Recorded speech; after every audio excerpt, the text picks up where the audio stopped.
నా YouTube channel చూస్తున్న మీ అందరికీ స్వాగతం, సుస్వాగతం. శ్రీ పంచమి, వసంత పంచమి రోజు సరస్వతీదేవి యొక్క ఆరాధన చేస్తే విద్య, ప్రజ్ఞ మరియు ఐశ్వర్య ప్రాప్తి కలుగుతుంది. ఉన్నత విద్యలు అభ్యసించువారు వసంత పంచమి రోజు శ్రీ సరస్వతీ ద్వాదశ నామ స్తోత్రాన్ని 12 మార్లు విన్నా, పఠించిన విశేషమైన ఫలితం కలుగుతుంది. ప్రతి పనిలోనూ విజయం లభిస్తుంది. ఉన్నత పదవులు లభిస్తాయి. విద్యా సంపదలు లభిస్తాయి. వసంత పంచమి రోజు సరస్వతి ద్వాదశ నామ స్తోత్రాన్ని వినండి, పఠించండి. సరస్వతీ తల్లి యొక్క అనుగ్రహానికి పాత్రలు.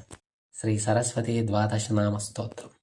సరస్వతీ త్వయం దృష్టా వీణా పుస్తకధారిణి హంసవాహ సమాయుక్త విద్యాదానకరే మమ ప్రథమం భారతీ నామ ద్వితీయం చ సరస్వతి తృతీయం శారదా దేవి చతుర్థం హంసవాహన పంచమం జగతి ఖ్యాతం షష్ఠం వాగీశ్వరీ తథా కౌమారీ సప్తమం ప్రోక్త అష్టమం బ్రహ్మచారిణి నవమం బుద్ధిదాత్రీ చ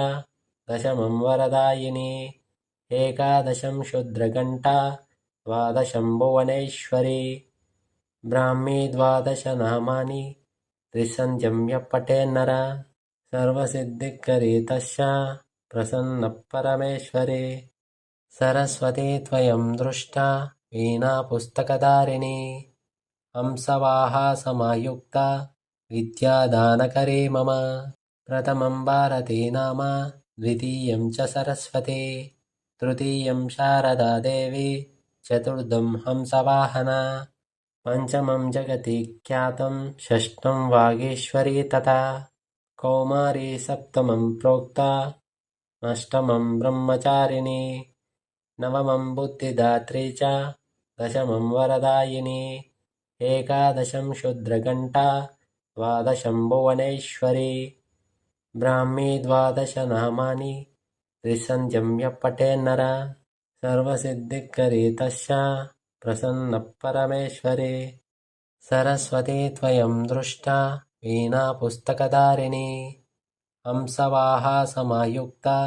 విద్యాదానకరే మమ ప్రథమం భారతీ నామ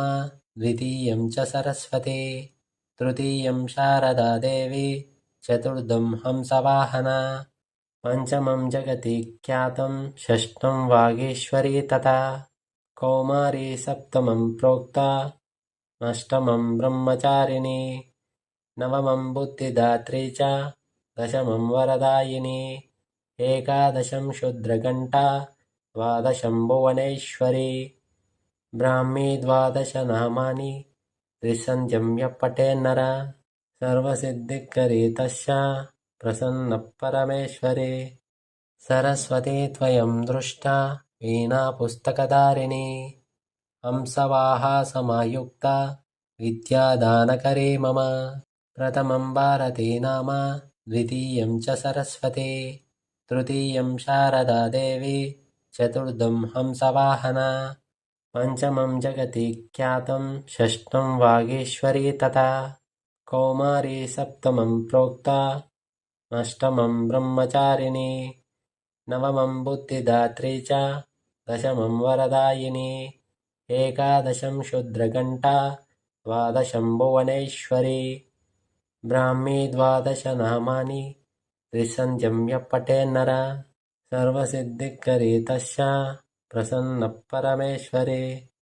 సరస్వతీ త్వయం దృష్టా వీణా పుస్తకధారిణి హంసవాహ సమాయుక్త విద్యాదానకరే మమ ప్రథమం భారతీ నామ ద్వితీయం చ సరస్వతి తృతీయం శారదా దేవి చతుర్థం హంసవాహన పంచమం జగతి ఖ్యాతం షష్ఠం వాగీశ్వరీ తథా కౌమారీ సప్తమం ప్రోక్త అష్టమం బ్రహ్మచారిణి నవమం బుద్ధిదాత్రీ చ దశమం వరదాయిని ఏకాదశం శుద్రఘంటా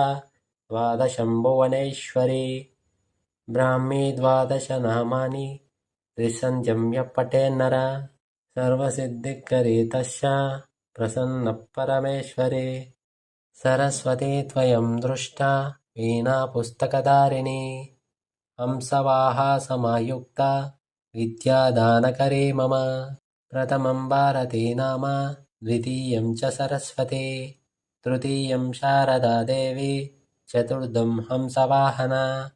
पञ्चमं जगति ख्यातं षष्ठं वागीश्वरी तथा कौमारी सप्तमं प्रोक्ता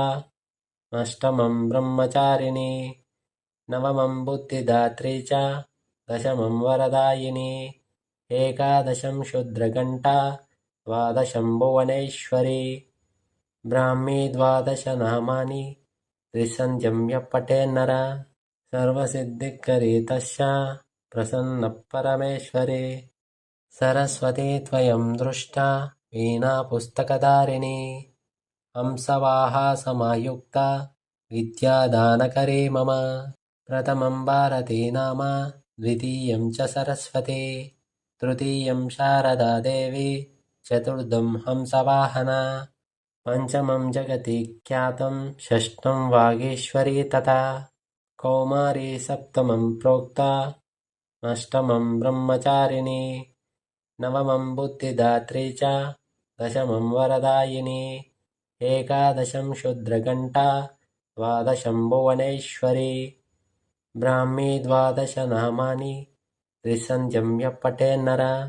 सर्वसिद्धिकरी तस्या प्रसन्नः परमेश्वरी सरस्वती त्वयं दृष्टा वीणापुस्तकधारिणी हंसवाहा समायुक्ता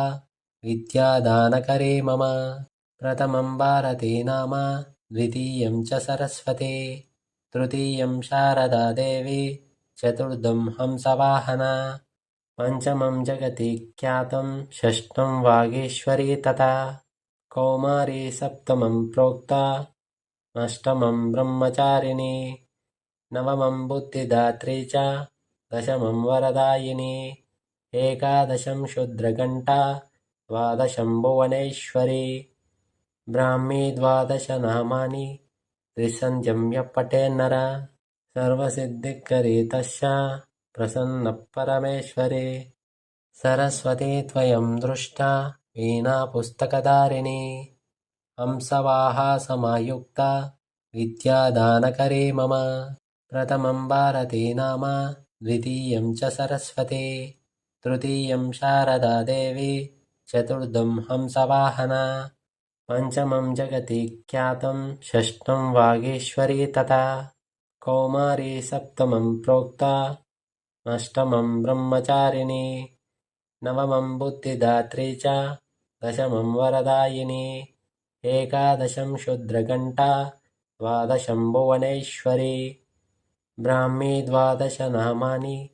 त्रिसन्ध्यं यः पठेन्नर सर्वसिद्धिकरी तस्या प्रसन्नः परमेश्वरी सरस्वती त्वयं दृष्टा वीणापुस्तकधारिणी हंसवाहा समायुक्ता विद्यादानकरी मम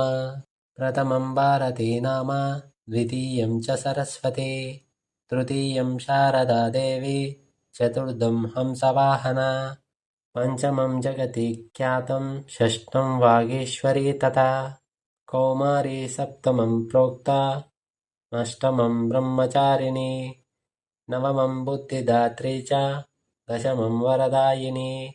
एकादशं शुद्रघण्टा द्वादशं भुवनेश्वरी ब्राह्मी द्वादशनामानि त्रिसन्ध्यं यः पठेन्नर सर्वसिद्धिकरी तस्या प्रसन्नः परमेश्वरी सरस्वती त्वयं दृष्टा वीणापुस्तकधारिणी हंसवाहा समायुक्ता विद्यादानकरी मम प्रथमं भारती नाम द्वितीयं च सरस्वती तृतीयं शारदा देवी चतुर्थं हंसवाहना पञ्चमं जगति ख्यातं षष्ठं वागीश्वरी तथा कौमारी सप्तमं प्रोक्ता अष्टमं ब्रह्मचारिणी नवमं बुद्धिदात्री च दशमं वरदायिनी एकादशं शुद्रघण्टा द्वादशं भुवनेश्वरी ब्राह्मी द्वादशनामानि त्रिसन्ध्यं यः पठेन्नर सर्वसिद्धिकरी तस्या